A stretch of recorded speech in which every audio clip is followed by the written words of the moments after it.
Egon gara egun osoa erronka batzuk ateratzen, izan direla mugak, telebistan alderatzen dutela informazioa, eta emakume izan da matxismoa duzula.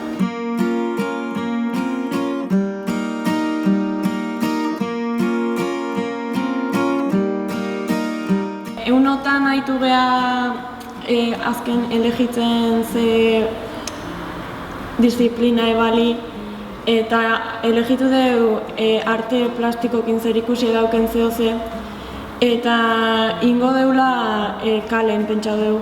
Hola gainera kaleko pertsonak eta holare parte hartu ahal izango due, eta gainera arte plastikoa izan da, iraunkorra izango da, eta orduan guia bukauta daukonene alare horre hauko da.